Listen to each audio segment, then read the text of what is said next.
Hello guys, happy Dhanteras to all of you. So आज के दिन लक्ष्मी गणेश की पूजा की जाती है और कथा सुनी जाती है। बट हमारे में ऐसा कुछ नहीं होता। हम बस दिया जलाते हैं अपनी बालकनी में, वो भी दक्षिण दिशा में, मीन साउथ डायरेक्शन में, और चौराहे पे भी जलाई जाती है। जैसे कि मैंने आज अपने साउथ डायरेक्शन में जलाई है, ये देखिए, और अपने चौराहे में भी जाकर मतलब जो जलाई है। और आज के दिन कथा भी सुनी जाती है, जो हमारे में ऐसा होता नहीं है। इसके पीछे भी एक रीज़न है कि क्यों ये जोत जलाते हैं और कथा सुनते हैं, जो कि मैं आपको अभी थोड़ी देर में बताऊंगी। और आज के दिन ही worship the Lord of Dhanteras. So आज ही के दिन धन्वंतरी की पूजा होती है। इसी ओकेशन में धनतेरस पे, जो कि लॉर्ड ऑफ आयुर्वेदा कहते हैं हम उसको। और आज ही के दिन हम चांदी का कुछ लेते हैं, जैसे बर्तन हो गया, चांदी का सिक्का हो गया। और इसके पीछे भी एक रीज़न है जिसको मैं अभी आपको बताऊंगी। So everything happen for a reason. So मैं अभी आपको बताऊंगी कि क्यों बर्तन लेते हैं चांदी का, या चांदी का कोई सिक्का लेते हैं, या ये जोत जलाते हैं। तो मैं अभी आपको बताती हूँ। अब आइए सुनते हैं धनतेरस की कथा। एक समय भगवान विष्णु मृत्यु लोक में विचरण करने के लिए आ रहे थे। तब लक्ष्मी जी ने भी उनके साथ चलने का आग्रह किया। तब विष्णु जी ने कहा कि यदि मैं जो बात कहूं तुम अगर वैसा ही मानो तो फिर चलो। तब लक्ष्मी जी उनकी बात मान गईं और भगवान विष्णु के साथ भूमंडल पर आ गईं।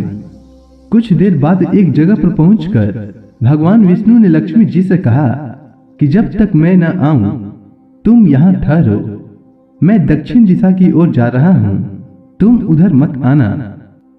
ऐसा कहकर विष्णु जी दक्षिण दिशा की ओर चले गए। विष्णु जी के जाने पर लक्ष्मी जी के मन में कौतूहल जागा कि आखिर दक्षिण दिशा में ऐसा क्या रहस्य है जो मुझे मना किया गया है, और भगवान स्वयं चले गए।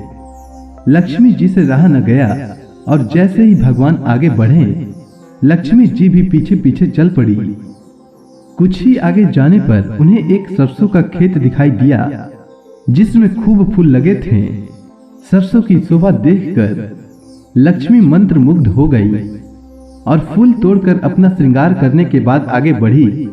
आगे जाने पर एक गन्ने के खेत से लक्ष्मी जी ने गन्ने तोड़कर रस चूसने लगी। उसी क्षण विष्णु जी आए और यह देखकर लक्ष्मी जी पर नाराज होकर उन्हें श्राप दे दिया कि मैंने तुम्हें इधर आने को मना किया था, पर तुम न मानी और किसान की चोरी का अपराध कर बैठी। अब तुम इस अपराध के जुर्म में इस किसान की 12 वर्ष तक सेवा करो। ऐसा कहकर भगवान उन्हें छोड़कर क्षीर सागर में चले गए। तब लक्ष्मी जी उस गरीब किसान के घर में रहने लगी। एक दिन लक्ष्मी जी ने उस किसान की पत्नी से कहा कि तुम स्नान कर पहले मेरी बनाई गई इस देवी लक्ष्मी का पूजन करो, फिर रसोई बनाना, तब तुम जो मांगोगी वह मिलेगा। किसान की पत्नी ने ऐसा ही किया।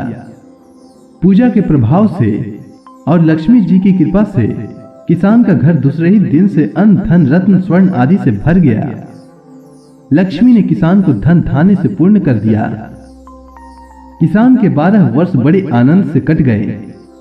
फिर 12 वर्ष के बाद लक्ष्मी जी जाने के लिए तैयार हुई। विष्णु जी लक्ष्मी जी को लेने आए तो किसान ने उन्हें भेजने से इनकार कर दिया। तब भगवान ने किसान से कहा कि इन्हें कौन जाने देता है, यह तो चंचला है, कहीं नहीं ठहरती। इनको तो बड़े बड़े नहीं रोक सके। इनको मेरा साप था, इसीलिए 12 वर्ष तक तुम्हारी सेवा कर रही थी। तुम्हारी 12 वर्ष सेवा का समय पूरा हो चुका है। किसान हठपूर्वक बोला कि नहीं, मैं लक्ष्मी जी को नहीं जाने दूंगा। तब लक्ष्मी जी ने कहा कि हे किसान, तुम मुझे रोकना चाहते हो तो जो मैं कहूं वैसा करो। कल तेरस है, तुम कल घर को लीप पोत कर स्वच्छ करना। रात्रि में घी का दीपक जलाकर रखना और सायंकाल मेरा पूजन करना और एक तांबे के कलश में रुपए भरकर मेरे लिए रखना। मैं उस कलश में निवास करूंगी, किंतु पूजा के समय मैं तुम्हें दिखाई नहीं दूंगी। इस एक दिन की पूजा से वर्ष भर मैं तुम्हारे घर से नहीं जाऊंगी। यह कहकर वह दीपों की प्रकाश के साथ 10 दिशाओं में फैल गई। किसान ने लक्ष्मी जी के कथनानुसार पूजन किया। उसका घर धन धान्य से पूर्ण हो गया। इसी वजह से हर वर्ष धनतेरस के दिन लक्ष्मी जी की पूजा होने लगी। अब मैं आपको धनतेरस की शाम घर के बाहर मुख्य द्वार पर और आंगन में दीप जलाने की परंपरा के पीछे की लोक कथा कहता हूं। आप ध्यान पूर्वक सुनिएगा। किसी समय एक राजा थे जिनका नाम हेम था। देव कृपा से उन्हें पुत्र रत्न की प्राप्ति हुई। ज्योतिषियों ने जब बालक की कुंडली बनाई तो पता चला कि बालक का विवाह जिस दिन होगा उसके ठीक 4 दिन बाद वह मृत्यु को प्राप्त होगा। राजा इस बात को जानकर बहुत दुखी हुआ और राजकुमार को ऐसी जगह पर भेज दिया जहां किसी स्त्री की परछाई भी न पड़े। देवयोग से एक दिन एक राजकुमारी उधर से गुजरी और दोनों एक दूसरे को देखकर मोहित हो गए और उन दोनों ने विवाह कर लिया। विवाह के पश्चात विधि का विधान सामने आया और विवाह के 4 दिन बाद यमदूत उस राजकुमार के प्राण लेने आ पहुंचे। जब यमदूत राजकुमार का प्राण ले जा रहे थे उस वक्त नवविवाहिता उसकी पत्नी का विलाप सुनकर उनका हृदय भी द्रवित हो उठा, परंतु विधि के अनुसार उन्हें अपना कार्य करना पड़ा। यमदूत विनती करते हुए कहने लगे, हे यमराज, क्या कोई ऐसा उपाय नहीं है जिससे मनुष्य अकाल मृत्यु से मुक्त हो जाए? दूत के इस प्रकार अनुरोध करने से यम देवता बोले, हे दूत, अकाल मृत्यु तो कर्म की गति है। इससे मुक्ति का एक आसान तरीका मैं तुम्हें बताता हूँ, सो सुनो।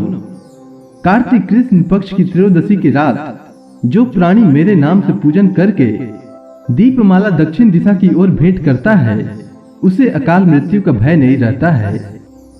यही कारण है कि इस दिन लोग घर के बाहर दक्षिण दिशा की ओर दीप जलाकर रखते हैं। धनतेरस के दिन भगवान धन्वंतरी प्रकट हुए थे। भगवान धन्वंतरी जब प्रकट हुए थे तो उनके हाथों में अमृत से भरा कलश था। भगवान धन्वंतरी कार्तिक मास के कृष्ण पक्ष की त्रयोदशी तिथि को कलश लेकर ही समुद्र में प्रकट हुए थे। इसीलिए ही धनतेरस के दिन धातु के बर्तन आदि खरीदने की परंपरा भी है। इस दिन खरीदारी करने से उसमें 13 गुना वृद्धि होती है। इस अवसर पर धनिया के बीज खरीदकर घर में रखें और दीपावली के बाद इन बीजों को अपने खेतों में बो दें। ऐसा करने से घर में अन्न और धन का भंडार भरे रहते हैं। उम्मीद है आपको धनतेरस से जुड़ी जानकारी और कथा अच्छी लगी होगी। अगर आपको यह वीडियो पसंद आई हो तो कमेंट सेक्शन में जय मां लक्ष्मी लिखना न भूलें। धन्यवाद। सो गाइस, मैंने लक्ष्मी और गणेश जी की मूर्ति ली है मेरे और मैंने कान्हा जी की भी मूर्ति ली है और एक चांदी का सिक्का लिया है।